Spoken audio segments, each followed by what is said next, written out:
Hello and welcome to All Backed Up, a video game SOS. I'm your host Dylan and I'm here with Mark and Jack. Say hello, guys. Hello. Yo! And we're going to be doing much of the same, talking about our backlogs. We've all actually been, I think, pretty good this week. I think we've been sticking to playing actual games quite reasonably during this this new season of our podcasting experience. It turns out when 3/4 of us at a time aren't forced to play games we don't like, everyone just kind of gets on with it and plays games. Yeah, it's great. I've spent yesterday playing games all day. I haven't done that in ages. It's good stuff. Because I was going to do that, but ended up watching an entire season of Grey's Anatomy. So what does that say about me? You played quite a lot of game yesterday. I saw you playing one of your talking points for today. I saw you playing Dying Light. This is true. But again, the story in Dying Light remains uninteresting. So you watched Grey's Anatomy at the same time? I watched the whole first season of Grey's Anatomy. It is only like 9 episodes long, the first season, so okay. I can be forgiven. That's okay then, yeah. No, 9 episodes is basically nothing. It doesn't even count in terms of binging, does it? This is true. So yeah, I say we've all played. I have played my game, but as I said last week, and I gave a little introduction to Ruiner last week, so I won't really say anything again this week. But Chor's also been playing it and has said that he's coming back next week. So if he isn't, then I'll talk about it then, because that's the final straw. But he is supposedly going to be here next week, so I'll talk about my game then. I like it. But you two have been actually playing a lot, I think. So let's get to it. Mark, we started with you last week, I think, right? So why don't we switch it up? Jack, give us your experience in the gaming realm. Oh man, so obviously as you guys know, when I was playing Dishonored, I also had another game that I sort of started and I was playing sort of simultaneously. But obviously towards the end of Dishonored I started playing Dishonored a bit more, but then I've come back and, I thought I might as well actually go through and try and finish it, and that game's Mad Max. So I've been playing, I couldn't actually remember like what point I got up to. I don't know like how relative to the story, I couldn't remember like whereabouts I was. I jumped back in, and I think I was like fairly early on, because I think during the first couple of missions I was doing some of the story, but mainly just like sort of exploring and just getting to grips with the environment. And it's set in a wasteland, and it's actually, for what it is, actually quite a reasonably sized map. Like there are guess because there's a lot of car stuff in it, right? So yeah. Like, I mean, getting from A to B, it's not necessarily that hard. I mean, you just hop in your car, and it actually feels like getting from one place to another place. Unless you're going across the entirety of the map, it doesn't feel like that large. But then when you sort of zoom out and have a look at the map and look at the scale of it, it's actually a fairly decent size. And there are like I think there's 4 main, or I guess 5 areas of the map. So you have like your little starting area, where you start off, where you get abandoned at the very start of the game. You're trying to fight some guy called Scabrous Scrotus, and then he kicks you off the back of his what a name. I know, right? It's such a fucking bizarre name. But he kicks you, like, you're in a fight with him on the back of his giant truck, and then he kicks you off and leaves you stranded in the middle of nowhere. What a dick. Yeah, mate. And do you know what the worst thing is? He has like a pet dog, and he kicks the dog. That is unforgivable. Scabrous Scrotus, I thought you were a good man. He tries to set the dog on you, and then he kicks the dog off of the truck as well, and you basically befriend this dog, because the dog's now only got like, it's basically got a broken leg, and you sort of befriend it, which I think is like actually kind of cute. Wait, so why does he kick the dog off the truck? He tries to set it on you by kicking it off the truck, or he tries to set it on you and it doesn't attack you, so he kicks it off the truck? Yeah. He tries to get it to attack you, and then it just refuses, and then so he's like, "Oh, you fucking worthless dog," and just kicks it off, and it's just like, what the fuck, dude? To be fair, I feel like if you were some kind of warlord in a wasteland, you wouldn't be concerned so much about like companionship from your dog. Yeah. You'd really only have dogs for protection. So a dog that refuses to attack in a post-apocalyptic wasteland is going to be useless to a guy named Scabrous Scrotus. So But I mean, I guess like so the empathise. thing about this, the thing about this dog is that like later on in the game you actually build like a little buggy for the dog to come with you in, and this dog's got like heightened sense of smell and everything, and so Jack, does the dog wear goggles when it's in the buggy? it does not. I'm afraid. Worst game ever. Get rid of it. Stop playing. What the dog does do, they missed the trick there. is it helps you search out for like minefields. So that's cool. You'll be driving around and you'll be able to like locate some minefields in the map, and then when you go up to, is it just in your car and it can sniff minefields? Yeah, well, that is an impressive dog. There are like sort of certain locations in the map where it will show you that this is where some like unexploded mines are. Go there and defuse them to lower the threat level in that region. And you'll drive there in like a different car, because you can't actually have the dog in your own car. You have to go back to one of the strongholds and actually get into Chum's buggy to actually have the dog with you. And then once you get to a minefield, it will start barking, and it's on the back of your car, and then it sort of moves around and it will point in the direction of where the unexploded mines are, which is actually quite a cool thing. Yeah, that is a fascinating mechanic. Yeah, what? I mean, what dog radar? That's great. Mate, it's definitely I guess like a little. It's a very unique quirk to the game, which has you driving around with a dog to disarm bombs, which is brilliant. More games definitely need to utilize dogs in this way, because often they're just kind of like attack that thing for you, you know. Yeah. But this dog has clearly demonstrated that it is not an attack dog. So utilize it for other things, like bomb radar. It's a good idea. We need more. Well, that was the bomb cool radar thing dogs. about dog meat in the Fallout games. I mean, dog meat could attack, but also dog meat would go and like find shit. That's pretty good. Yeah, which is useful. Yeah. But Sad name though. So you like sort of befriend this dog, and then you also find this guy called Chum Bucket, who's a like Blackfinger, who is basically someone who is like well acquainted with being like a mechanic, and knows all of the arts of fixing up cars and making cars go better and whatever. And obviously, this whole game is, I guess, it revolves around you are an outlander who is traveling this wasteland in your car, and the whole gist of it is you go around, beat up some of the enemies, and you collect scrap, which you can then use to upgrade your car. And this Chum Bucket guy is the person who helps you in that way of upgrading your car. And as I say, that there are like certain regions of the wasteland which are controlled by different people. Like the first person you see is Jeet, and he's like the first person that you go to, and it sort of get to do some missions for him. And if you go around like destroying the different camps and stuff that are all in his area, you're able to lower the threat level of it, which means that basically as you lower the threat level, less enemies will be like spawning in vehicles in that area. And then like the next one is like Gut Gash, and then the final one I think is called Pink Eye, which is a brilliant fucking like it's a bizarre thing to put in a game. I guess, you know, I'm not really sure why they decided to call it Pink Eye. And then obviously like the last bit of it is controlled by Scabrous Scrotus, which is up in Gaztown, which is basically like I've gotten to that point now where I've actually gone to Gaztown, and Gaztown is where they hold all of like the official tournament races in the world. So obviously the whole concept of the game is you're trying to go back and kill Scrotus, who, you know, kicked you off of his vehicle at the start of the game, and you're trying to go back and exact revenge on him.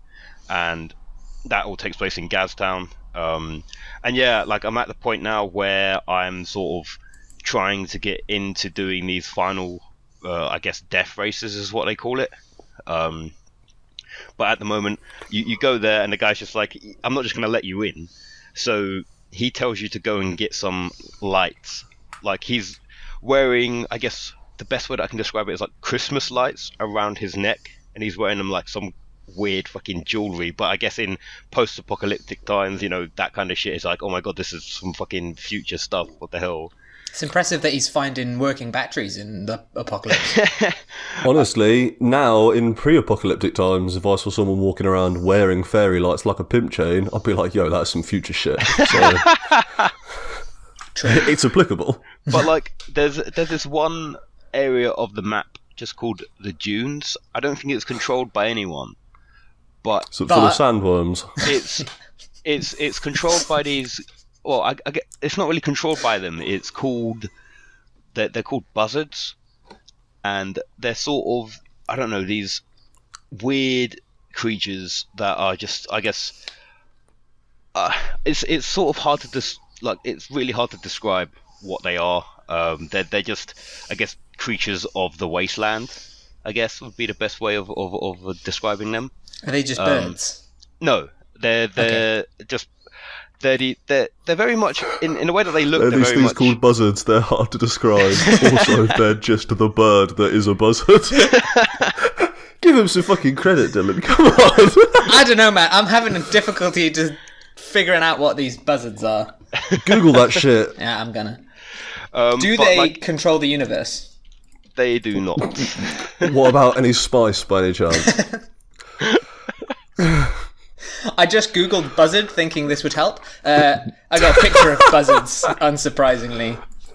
Buzzard Max. So on the wiki, the description of them is they are Russian-speaking scavenging wastelander tribe of bandits of Russian descent living in some underground burrows known as the Sunken City. They do seem weird. They're covered in spikes. Yeah, so like you go out to this place called the Dunes, and it's basically just a desert, and underneath the desert is what they call the Sunken City, and it's just literally it's just a maze of like this town that used to be there that got covered with a whole bunch of sand, and it's actually like you have to go to this place to try and get more lights for this guy, because he's like, man, my lights are running out, and every time one of these bulbs like stops working, then that means a part of me stops working. And I'm just like, what the fuck, dude?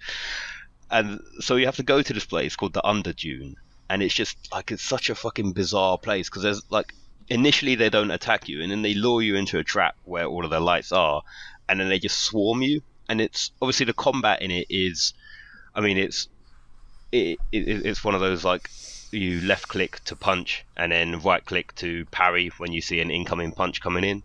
So it's very much that sort of Arkham style of game where you have that you can see when the enemy is about to attack you, and then you can block them and do stuff like that. But that's like probably the most recent mission that I've done. I'm now sort of having to lower the threat in some other regions in order to settle a debt for some person who will get me into the final couple of race missions, I guess, is what I'm doing at the moment. But yeah, I mean, like, I'm enjoying it. I didn't think I'd enjoy it as much as I am right now. I've completely lowered the threat in the first area, purely based on the fact that I wanted to upgrade my harpoon. Reasonable. Yeah. So does completely lowering the threat mean that if you're in that area, you just don't get attacked by any random mobs at all? I think that's what it means. Is it just a safe place to be? Yeah. Okay. So, because the whole reason behind me, I as you go through the different areas, there are, like, I think the threat level starts at 5 maximum, and then as you go through and, like, destroy enemy camps and destroy scarecrows, which are like these giant, just like, I guess, structures with fire. I'm trying to think of a better way to describe them than just that, but they're essentially just scarecrows with a giant flame on the top, and you have to pull them down. And certain scarecrows can only be pulled down with certain level of harpoon. And in the final area, they're like level 6 scarecrows, so I couldn't actually pull them down, so I had to go back to the first area and just try to complete that.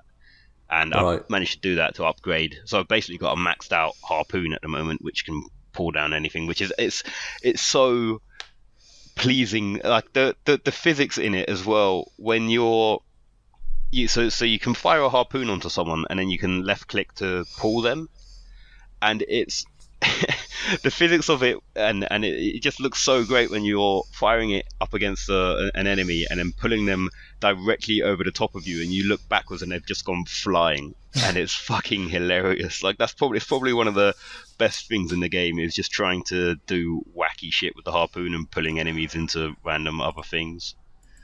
It does sound like it's got some really cool car combat in it, actually. Yeah, I mean, like I said, like the harpoon is really only restricted to to be used on the car, but you've also got like a sniper rifle, which is this fucking awesome, like 2-meter long barrel sniper rifle that folds down, which is just amazing. Honestly, the way you describe the game, it doesn't sound exactly like, but it sounds like it's the same sort of game as those the Lord of the Rings, like Shadow of Mordor games. Like walking around this world, making the areas a bit safer for you, upgrading your stuff until you can do the last bit. Yeah, I mean, I guess obviously it doesn't have like the whole. Is it like the chaos system? Is it the buddy system and the nemesis system? The nemesis system, yeah. Yeah, it doesn't have that in it. But I guess like. So it sounds like it is a ripe candidate for the sequel ripping off the nemesis system if they ever made another one, which they might not ever. Yeah, to be fair, most open world games are ripe for just ripping off the nemesis system because the nemesis system is sick. Yeah, it's so good. A bit frustrating, but in a good way. Yeah, it is a bit annoying when you get a dude who just keeps wrecking you and gets more and more and more badass. One thing as well that I was thinking, so you were describing how it's quite a big map, but when you drive across it, it's not too bad. I think a thing that I've often found with these sort of those sort of maps is that the bits that you tend to drive through tend to be a little bit boring. And it's a wasteland anyway, but is it sort of fairly sparsely populated with stuff to do? I mean, so there are definitely on the map there are locations where it will just be like a sort of scavenger outpost where you can go and collect scrap, and you've got like different history relics that you can pick up. So all of these like sort of images and pictures from before the apocalypse, and it will be like, you can go and collect them. There's also points in the map, obviously. So you have a water canister with you, and you can use that to replenish your health, and there will be points in the map where you can go and refill your water and then also collect some scrap as well. So I've sort of been whenever I see one of those points, I'll drive over there. There may be a couple of enemies hiding out there, so you go and beat them, and then I've been sort of trying to totally complete like collecting the scrap from every tiny different area. So I have been sort of doing it as meticulously as possible, and yeah, I mean, it's when you're driving around. I mean, there are enemies that are going to be driving in, groups of 2 or 3 that will actually, if they see you, come and hunt you down and chase you down. Yeah. So that always sort of adds to it. There are also certain routes in the map where it's just like a ring that will go around constantly, and there'll be like a convoy driving. So it'll be like one main vehicle and then a couple of the other vehicles transporting it around, and it'll just drive around in circles. But you can go and take them down, and it sort of really gives me that flash of just the Mad Max movie itself. When you're getting into, or when Mad Max himself is actually getting into all of these fights in the film and driving around and doing some cool fucking car stunts, it actually really reminds me of that. And I think one of the things that I sort of got caught up in just before we started recording, when I was playing it a bit, so randomly sometimes in this world there will just be a storm, and basically I was in my car driving around, and it suggests to you that once you're in a storm, or once there's a storm coming, you should really try and like find shelter and wait for the storm to pass, otherwise you can like do some really bad damage, and it's difficult to see where you're driving. And I got caught up in a storm, and literally all I saw was just coming over the horizon was just a giant wall of sand, and it was probably one of the most like just in-game terrifying things I've seen. And I just started driving the other way, and then you get caught up into it, and it's difficult to see where the fuck you're going, man. That's fucking cool. Yeah, That's cool. like it's actually like, I mean, like I said, like the combat is very, I guess, minimalist. It is just left and right click for the combat, and then you've also got your shotgun. So if you're holding down your right click in combat, you can shoot someone and aim with your shotgun. But yeah, I mean, you've got your roll. The one thing which I think we were talking about it last week. The one thing that this game doesn't have is a mantle. So it's really annoying to sort of try and climb up ledges that aren't like structured in a way for you to climb up them. Does it have like a reasonable jump in it? It's not. Not really. It's sort of like his jump is only probably jumping up to around like I don't know, not that far off the ground. Let's say it's sort of difficult to describe. It's not high enough, not a big enough jump. And I mean, if you try to jump up like a small rock, instead of actually maybe sometimes jumping on top of it, you'll jump on the side and then slide down it, which is just really annoying. There are points in the world like where you can climb up ledges, but there are so many times where I want to get up to a high place and I just can't, just because the jump won't let me, and there's nothing that tells me, like press this button to climb up. And it just that one thing is probably the only thing that I am finding a bit difficult with the way that it controls. That combined with the fact that sometimes when I try to counter an enemy's punch, it sometimes doesn't register, and then I'll get punched from behind or whatever. But apart from that, I mean, like I'm actually really enjoying it. I think it's a pretty well made game. I think I'm maybe about 2/3 of the way through it. I think like the last maybe a couple of races and missions are actually quite intense and involved, and I think that they probably happen quite quick back to back. But yeah, I mean, like I say, like I've really only just started going through the story missions, and I feel like I've progressed a lot more through the story and perhaps not done a lot in the world. But I know very early on I was doing a lot going and exploring, and I feel like there's still so much more there's still so much more stuff to be done, and there's so many like other side quests and stuff that I want to actually get through before moving on to actually say that I've finished this game, because it's actually like I think it's actually a really, really well made game. Sweet. Yeah, sounds like a good. I've sort of spoken for like 20 minutes about Mad Max, but fuck. No, that's good. I mean, that's what this is for, right? Hour-long podcast. There's 3 of us, 20 minutes each. Easy. Perfect. Fair enough. But no, it sounds like one of those games that's quite easy to just get into and hop around in, which is quite nice. I often find things to collect and like check off the map and shit as well, which is always good. Yeah, well, this is because it's all all of this scrap stuff all helps you upgrade yourself, your car, and then there's also like these griffer tokens.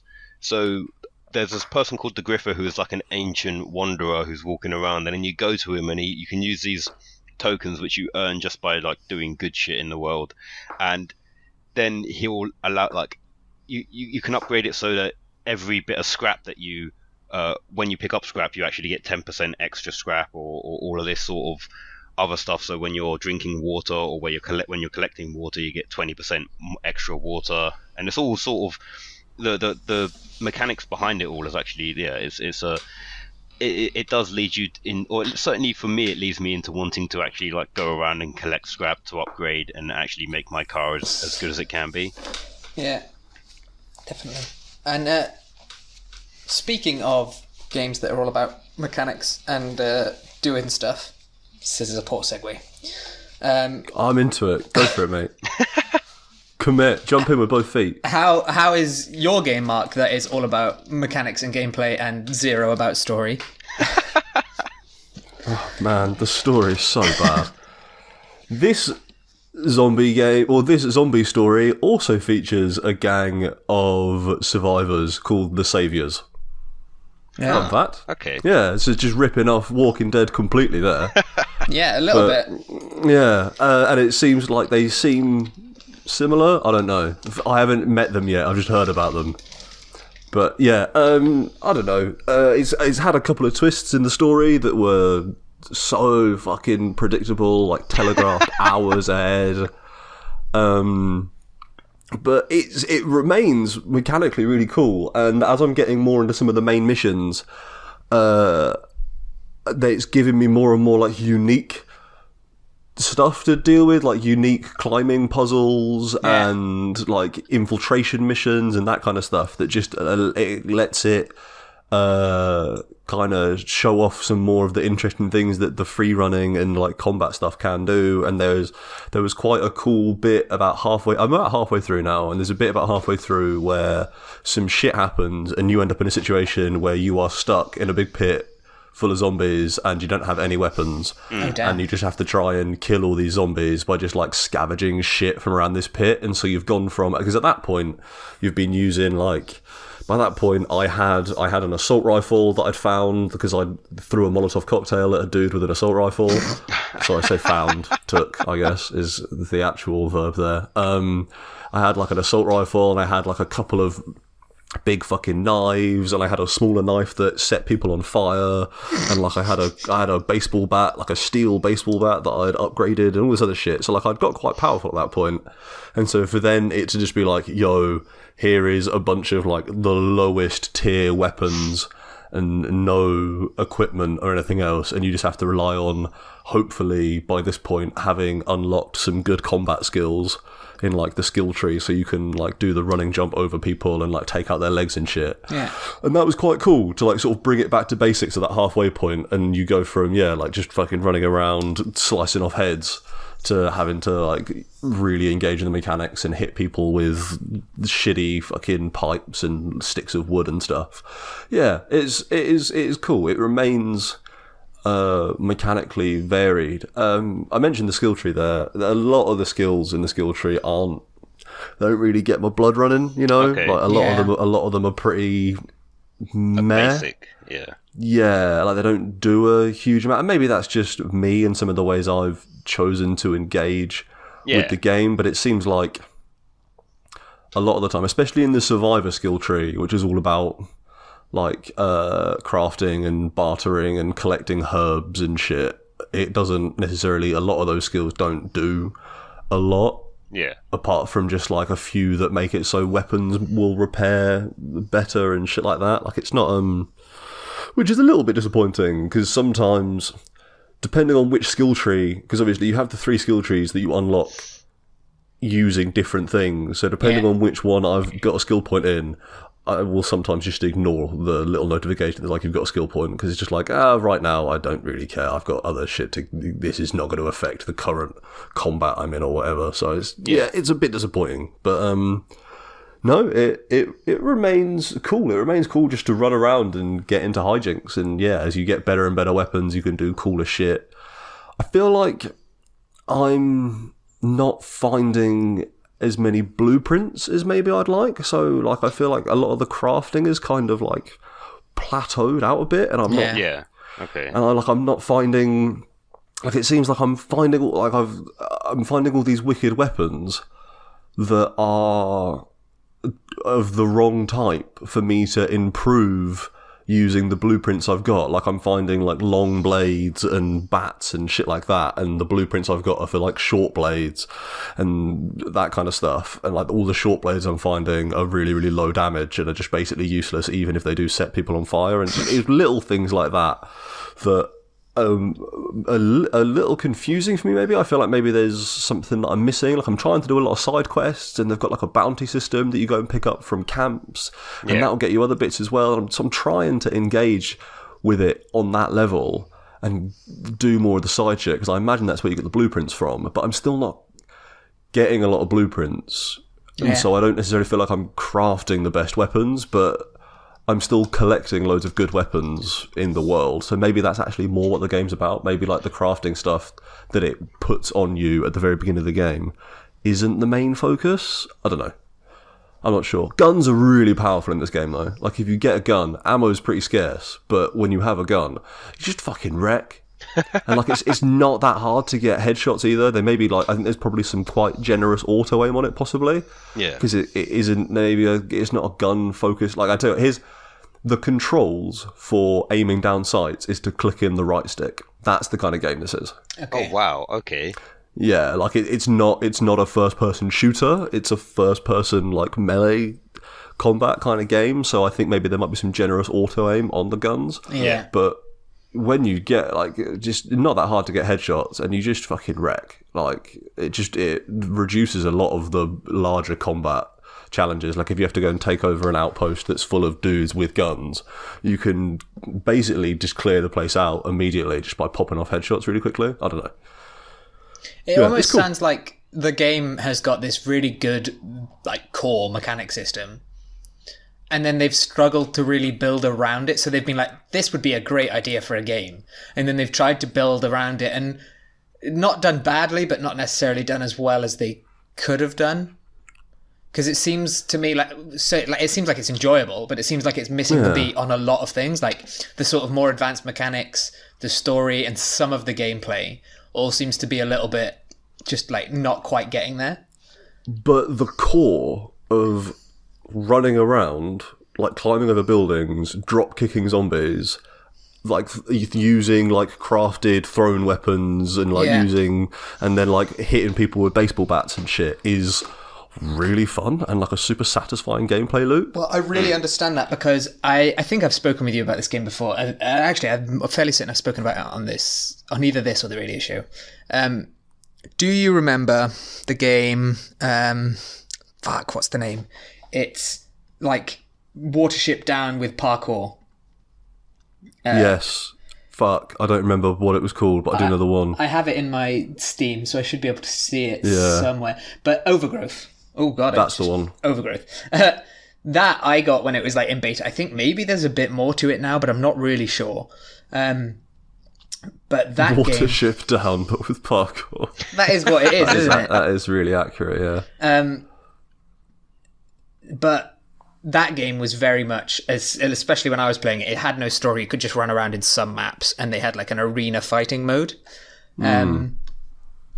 And that game was basically just throwing weapons, like a cool combat mechanic and parkour. And I played that. I've got 8 hours played on that, and it's got 0 story and 0 advanced mechanics.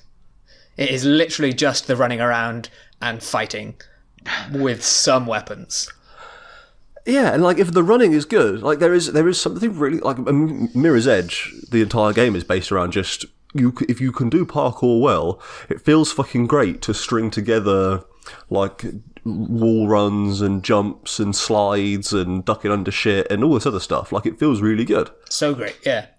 And like, but it's it's just their game. It just struggles to piece it together in a way, at least for me, that I'm super vibing off. It's more just like, as I said, it has been incredibly fun, like whacking up Netflix or Amazon Prime on my tablet next on the desk in front of me, and then just running around killing zombies and getting skill points and looting boxes for shit. Yeah. I mean, is there obviously you say that there's not much story to it, but like, is there like, what is the overall like main aim of the game? The game starts off with you are an operative for the GRE and you get airdropped into this city that's been quarantined because in the city there is a rogue GRE operative who has a dossier. Okay. And you have to go and find the operative and get the dossier. And then as it develops, as the story develops, there's just a series of just so predictable twists. Like a super basic story. Just any reason to put you in this walled-off zombie land, basically, right? And give you like a reason, and to basically give you a reason to side with one group of survivors and to be against another group of survivors, basically. Yeah, fair enough. And then it just progresses as like rote zombie fiction. You know, fair enough. You help the group of survivors you're with. Stock up against the oncoming hordes, and then you go out into the city and you try and infiltrate the other group of survivors, and then you meet the bad guy, and then some stuff happens with the bad guy, and now I'm up to this bit where I've got to go meet a third secretive group of survivors called the Saviors, which again, like, it's just a straight rip-off, I think, of the Saviors from The Walking Dead, but I'm not entirely sure yet. The enemy all along was humanity's evil. Basically, yeah. It's always the story, isn't it? In modern zombie fiction, obviously, in the olden days, I think it was often zombies are fucking scary. Oh my god, shit, fuck zombies. We're all dead now. Yeah, I think this one's bringing in some like almost Resident Evil style, like maybe the virus is man-made shit as well. Yeah, possibly. Yeah. Like it's very rote. Very troporific, like, you know, there's a survivor who you become friends with and then they get bit and you have to put them out of their misery. Like, it just does it hits all the notes. Yeah, you could literally just play it muted while watching Walking Dead. Basically, yeah. Like, it does all the things Walking Dead does, as far as I feel like The Following, it has a prison in it. Yeah, like it's not doing anything. I mean, which is why also the idea of them getting in a narrative designer as storied and capable and renowned as Chris Avellone to do the sequel, for them to say, okay, you've got this core that is running around and slicing the heads off zombies in first person, feels good, looks good, you've got enough interesting zombie types, and the crafting throwable items stuff is cool, because you can have, like, different types of grenades and distraction things and all this sorts of shit. Just put something around it that makes it more engaging as a story, and it's fucking rad. Yeah. Although, the path they seem to be going with the story for Dying Light, obviously it's going to be more complex, and it feels like it'll be more branching than this, but it seems very much like a society has developed within this zombie apocalypse, right? And so it's new, but a bit authoritarian kind of thing. And that is definitely where The Walking Dead is currently going. So it still is going to be hitting the same tropes as what The Walking Dead's doing, because... But then I guess, like, The Walking Dead has been doing zombie fiction for 12 years now, maybe longer. Yeah, and when The Walking Dead started off, it was novel, but still not necessarily revolutionary, and everything new that The Walking Dead has done is already old. Yeah. Like, I'm not sure there are new stories to tell in the zombie space, really. No, not really. I mean, it's just now any other stories that you get in these kind of things. Like, it's any post-apocalyptic story, and at this point, any story you want, because they set up a society just with zombies nearby. Basically, yeah. I mean, what, the most revolutionary thing to happen to zombies was, like, almost 20 years ago when fucking 28 Days Later said, what if the zombies were quick? Yeah. Basically. But, like, I've just completely lost my train of thought. Oh, yeah. In The Walking Dead, I mean, there was even that sort of... There was, like, 2 volumes of The Walking Dead where you didn't see a zombie, because they had focused so much at this point on other stories, and it's like, okay, well, I guess they've run out of zombie stuff. So that's kind of where it's at, I guess. Anything at this point with zombies in is going to have to be a little bit trope-ish. Yeah, I mean, you already said it, right? You've already literally said the crux of every zombie story, which is maybe man was the real monster all along. Yeah, exactly. Which is like 100% what Dying Light is going for, and I can't blame it for that. It's just, I wish it gave me more incentive to care about what was going on, rather than just seeing the story as an opportunity to see some, like, slight... I guess the fact is, even though the story missions are maybe not that interesting, they do provide opportunities to do more unique, like, climbing, more unique combat. Yeah. Right? More unique areas. There's a fun mission where you have to infiltrate a school that's being used as a supply base by the bad guys, and so it's literally like you start off and, like, it's the whole place is deserted and there's no obvious way to get in, so you have to complete what is like a legitimate climbing puzzle. Like, you have to climb up onto a wall that gives you access to jump onto a lamppost that means you can then climb up and slide on another thing and then jump onto this thing, and it's like a real, almost like Zelda style, like, how do I get onto the roof of this building style thing. And then you do some zombie combat as you walk through a unique environment, and then on the way, and then you do like a bunch of like human combat. And yeah, like, the story missions are fine in terms of what they provide. Like I said, that pit one where you have to go and fight in the arena is fucking cool. Like, it's really cool. It's just,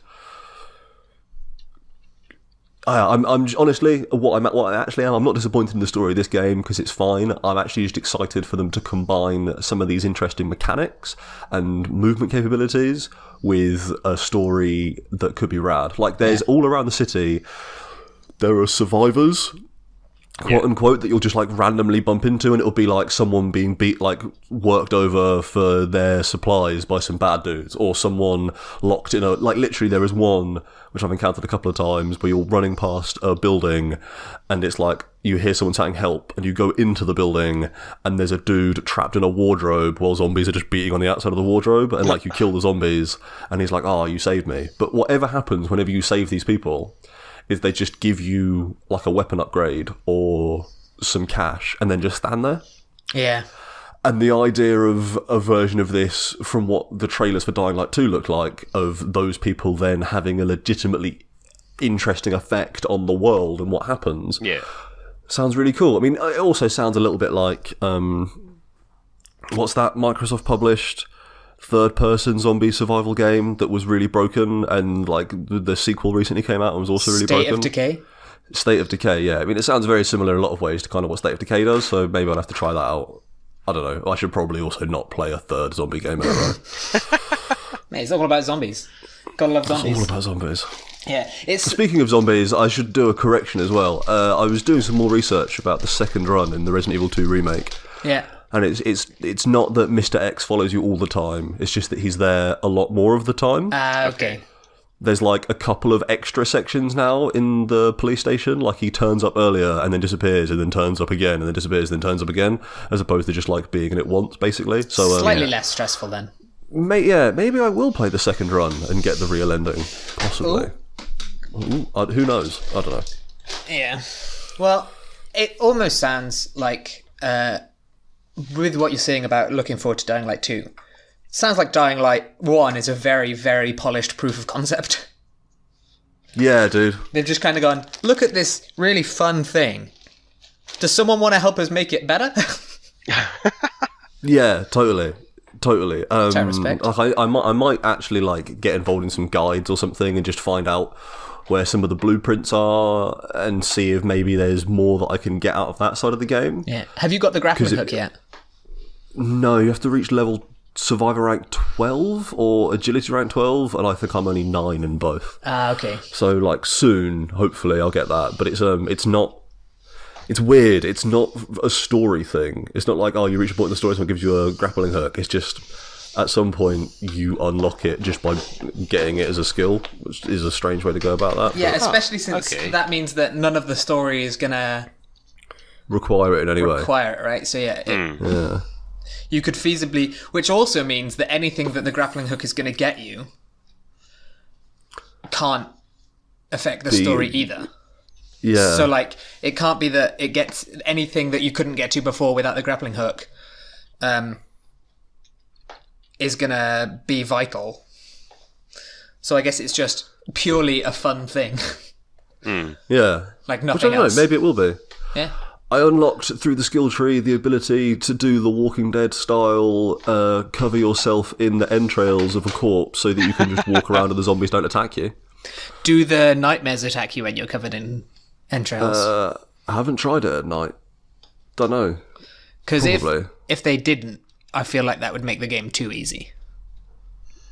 Yeah, I mean, I guess you'd have to unlock that skill, but maybe I'll have to. I'll have to get out at night. Is there a downside to covering yourself in entrails? You can't attack. Yeah, reasonable. Or if you do attack, you aggro everyone around you. They're like, oh wait, this isn't a zombie. Yeah, straight up Walking Dead entrails rules. Yeah, literally Walking Dead entrails rules. Fair enough. I get that. I mean, that's It's cool, just though. logical. Although, Yeah, totally. would zombies actually be that aware if zombies were attacking other zombies? You know? How smart are they? Yeah, I don't know. I don't think if like a badger There are attacked some another smart- badger, a third badger would be like, hey man, that's not a badger. What about if it wasn't a badger? What if it was actually just like a cat covered in badger fur? I still think What a if it was badger like- wouldn't figure it out. They'd just be confused. Just be like, what the fuck is up with this weird looking badger? Yeah, maybe. I'm going to stay away from that mess. There are actually some like possibly smart zombies in this game. I don't know. There's the nightmares, which come out at night. You've got the regular zombies. You've got, they call them virals, which are fast zombies that will just chase you around during the day. Yeah. But they're not like super powerful like the nightmares. So they're basically like, so you've got like your regular zombies, which are like your Walking Dead, Dawn of the Dead style zombies. You've got your virals, which are like your rage virus dudes from 28 Days Later. You've literally got boomers and spitters that work exactly the same as boomers and spitters from Left 4 Dead. Yeah. Except for spitters are not sexy ladies. And sad. boomers aren't that fat, but they are functionally identical. And then you also have this new type they've introduced that are called... what the fuck are they called? I don't remember what they're called, but they're like, they only come out at night and they're covered in these like gross glowing like pustulous bulbs. They're pretty grim, and they'll run away from you. Like they get scared and run away. But every time you encounter them, they're like doing something weird. Like you encounter the first couple of times you see them are in the story. It's like you walk out of a door, and literally you walk out of a door, and there is a zombie covered in glowing lumps that's like drinking a can of Coke, and then it sees you and runs up a building. It's very weird. Oh, they're totally going to be smart zombies, aren't they? Then you have to like try and get a sample of one of their like horrible flesh lumps, and so you have to go out at night and try and sneak up on it without spooking it. Like I said, they do some interesting stuff mechanically with the shit they have. Like trying to sneak up on a smart zombie is a unique thing, but just Do you then have to kill it to get that sample? Yeah. See, so now if it's a smart zombie, who's the real monster? Yeah, I mean, also, I didn't even sneak up on it. I just saw it at a distance and shot it with an assault rifle, and then ran up and looted its corpse and ran away from the huge horde of zombies I aggroed by shooting a gun at night. It's pretty good. Yeah, that's Dying Light. And I'm glad that that's where you finished with Dying Light, because speaking of glowing lumps, I hear you've played another game with strange monsters and glowing lumps. I don't think we've got to any of the glowing lump ones yet. We haven't done the lambent shit yet. But yeah, I started playing Gears of War 1 Ultimate Edition, the HD remake from a few years ago. For like the 10-year anniversary, I think they put that out. Did they just add some other shades of brown? They just made the shades of brown so much more vibrant. It's actually, so interesting fact, Gears of War 1, I remember it being very brown. I remember Gears of War 2 being very brown. I never played 1. It's actually very grey. Yeah, no, it is. Everything in that game is some varying shade of grey, apart from when it's blood, and then it's red. It was the other games that came out after Gears of War that were all brown, because it was kind of like, we want to make a Gear of War-esque game, but also it's like a war game set in a desert. So instead of grey, let's pick brown. Yeah, whereas obviously like Gears of War is very much in constantly ruined cities. You're like just walking through decimated parts of Serra, and so it's just like knackered concrete everywhere. But it's cool. Gears of War, turns out, still holds up. Yeah. I feel like it's one of those games that was so sort of tight and slick that it feels good to play, you know? Yeah, like it's not particularly complicated at all. I remember Gears of War 2 having more to it, which it would, I guess. Like Gears of War 1 is effectively them going, here's a whole new style of game that we've invented, pretty much. And then Gears of War 2 and 3 added more and more interesting shit to do with that. But it's cool. Active reloading is genius. Yeah, it's so good, isn't it? I'm amazed other games have not taken it. There's definitely a few, but not many. Is that when you you get the little like prompt come up on the screen where if you click it you get a faster reload? There's like a bar. So it's like if you hit reload and just wait, you just get a reload. Yeah. If you hit reload and then you can tap it as the little line moves across the bar in the right zone, you get a faster reload. If you hit it in the perfectly tiny spot at the beginning of that bar, you get a reload that's like even bigger, I think. I think you get like a reload that's got extra bullets in it or something like that. Or like the bullets are more powerful. They're stronger bullets, I think. Yeah, the bullets are more powerful, But then obviously if you try to do the active reload and you miss the sweet spot, then the gun jams and you fuck up and you take even longer. And it's just, considering the rest of the game is just kind of walking through areas, standing behind walls, shooting dudes, just making reloading slightly more engaging keeps you in the zone way, way faster. And I'm being unfair because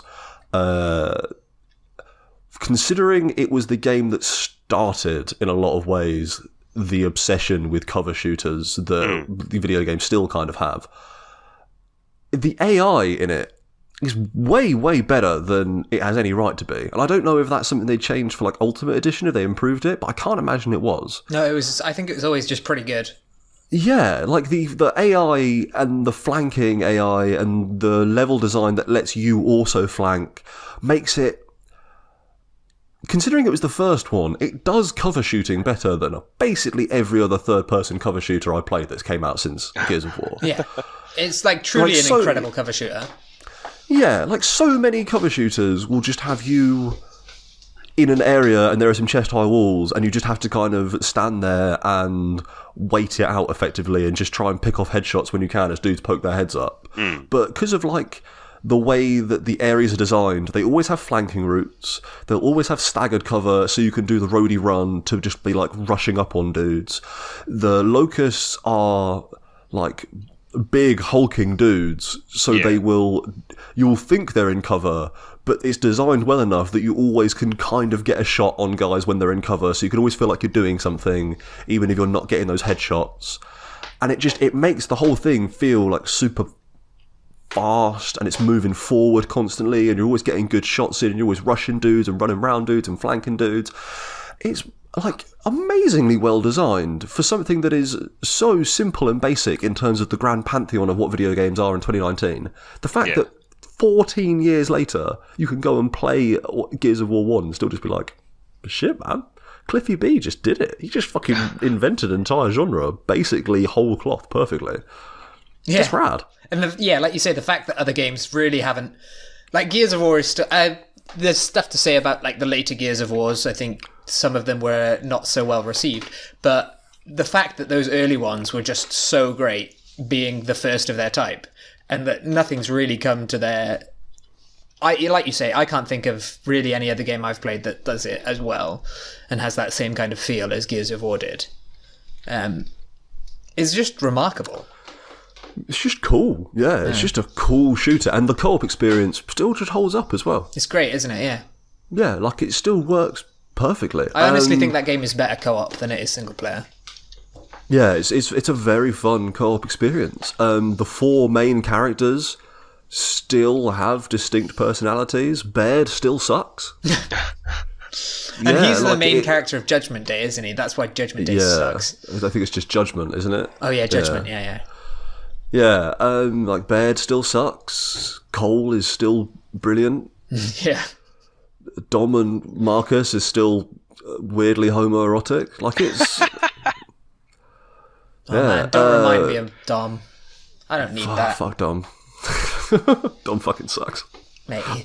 Of all of these fucking tree trunk necked meathead characters, somehow, because he has double ear piercings in a chin strap, Dom is the most meathead.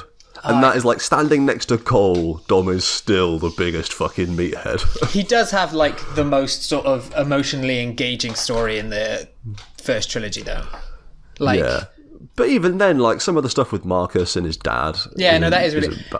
Honest, I just want to play Gears of War now. God damn, it's such a good game. Mate, get the Ultimate Edition and co-op that shit. I might have to. I legitimately love Gears of War. And I couldn't play the first one when it first came out because my dad was like, oh, it's too violent for you. He'd let me watch it, though. Oh, yeah, it is really fucking violent, by the way. Like, horrendously. Locusts look gross, and putting a chainsaw through them looks fucking gross. Yeah. Like, it is... Yeah, man. I've been seeing the insides of things a lot with playing Gears of War and Dying Light. There is also one... I don't know if it might be Gears of War 3, actually, but one where you do literally go inside something. So that's 2, you go inside the worm. Yeah. Oh, man. 2 is great. 2 is the one that I've actually played. I played that a while back on someone else's Xbox. So which one has cool. Ram in it? Is Ram in the third one? General Ram. I think he's 2? I think he might be in maybe 2 of them, mightn't he? I've encountered a huge dude in Gears of War 1, and I don't remember who he is. I think he might be... Yeah, Ram is... in Gears of War 1, possibly? Potentially. Yes, I recognise this character model. I've just googled General Ram, and I've definitely encountered this dude. He's also a playable character in Gears of War 3 DLC, Ram's Shadow. So, because obviously in the multiplayer you could be Locust, so... Yeah, he turns up and does some shit to the lieutenant that you are rolling with that was not cool. Oh, if man. I'm honest with you, It's a gross game. Yeah, it's a really gross. The bit when you encounter the first berserker, and it literally picks up a dude and rips him into shreds is foul. Ugh. People should play this game, but they should also be aware that if you don't like violence or gore, you should not play this game. And yeah, I think like Ultimate Edition's 15 quid on Xbox One, and then I think the other two are like 12 quid backwards compatible on Xbox One. So like you can get, they're not expensive. Microsoft knows that this is like that first trilogy. I think it's important onboarding for the fucking 3-pronged Gears offensive that they are doing at the moment with Gears 5, Gears of War pop figurines thing, and also the Gears Tactics game they're doing. Yeah. So Forgot like they about are that then. Gears of War pop thing. Yeah, dude, the fucking bobblehead. Yeah, that thing is weird. So they're not expensive. They're fucking good. I'm excited to play more of it. Yeah, it's cool. Man, I need to play Gears of War again. I think maybe I'll play 4. I didn't ever play 4. I would play 4. Definitely. If you wait a couple of months for us to chug through the other Gears games, can you play that 4-player online? Probably. I think 3 and 4 are 4-player, aren't they? 3 Yeah. Judgment and 4. I think away from the story mode of Gears, the one thing that I never really like, I played it a bit, but like the online element of it, I never really got into. Another revolutionary part, though, like that Gears of War Horde mode completely changed the. Like everyone started doing Horde modes after Gears of War, didn't they? Yeah, dude. Horde mode was cool. Because you had Horde mode, and then Halo 3 ODST had Firefight, and those were similar times, I think, that those happened. But then after that, basically every game started introducing some kind of Horde mode-esque thing. Yeah. Which I loved, because Horde mode was so good. Horde mode on Gears of War is so much fun. Good God, I love Gears of War. Unsurprisingly, another futuristic military shooter that I adore.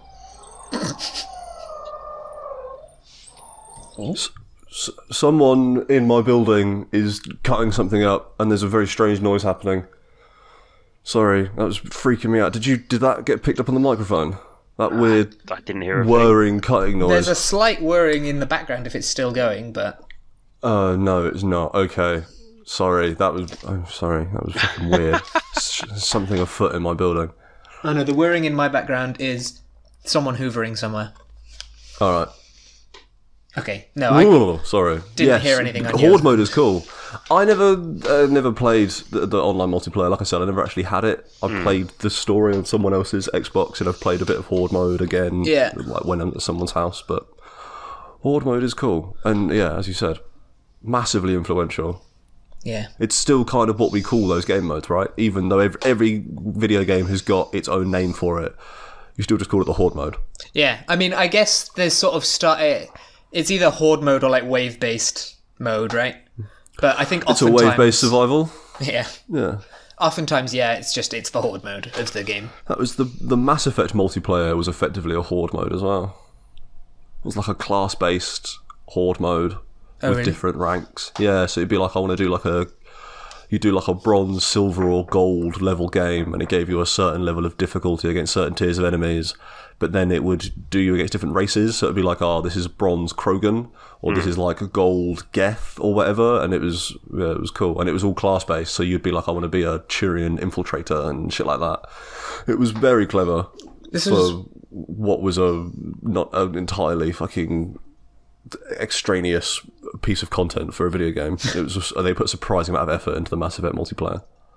One wave-based element I was disappointed with of games was, do you remember when they introduced, actually I guess you weren't playing it at the time, when Halo 5 introduced their like firefight mode? People got really excited because firefight was great. And then it's this weird, like, there's 5 rounds and it's like, it's PvPvE. So you have to kill enemies to earn whatever, but you also have to like get into the other person's base kind of thing. So it's like a round-based Warzone almost. or whatever. Is it Warzone? Yeah. Is that the PvE thing? Oh, maybe that's what I'm thinking of, actually. Yeah, no, Warzone was there. No, it's Firefight Warzone, that's what it's called. Right, yeah, okay. Yeah, because Warzone was cool. Yeah, it was And they had, really like, fun. the rec cards, whatever, wasn't it? But I really liked it, but at the same time, it was kind of like... I remember every time I thought I played it, I was kind of like, I do also want to just play some Firefight, though. Like, I'm enjoying Warzone, but I do really want to play Firefight. Hell yeah. But yeah, I mean, Should we call this a shindig? I feel like we've had a good chat about everything, yeah. Yeah. An hour, seems good. What do I have to say? That's been us. We've had a good chat about our games. I feel like I say that every week now. You can find us on SoundCloud and iTunes at All Backed Up, a video game SOS. You can find us on YouTube at Low Expectations Media, and there'll be various playlists for you to peruse. That's about it. We've started playing games together a bit more often. So, who weird knows? Maybe we'll actually do something with that. Also, maybe not, because it turns out when we play games together, it's just like a lot of silence and focus. Yeah, man. Not great content. But maybe we just won't put speedrunners content up, because that is most of the focus. Yep. Fuck speedrunners. Hey man. Speedrunners is mean great. it. It's got a grappling hook. I don't mean that, speedrunners. I'm sorry. But yeah, hopefully next week Chor will actually turn up. He said he will. And I can tell you about my experiences with Ruiner, which I'm fucking loving. So Sick. that'll be good. Also futuristic and gun-based, but with swords. So slightly different. I love swords. And yeah, we'll speak to you next week. Bye. Bye. See you.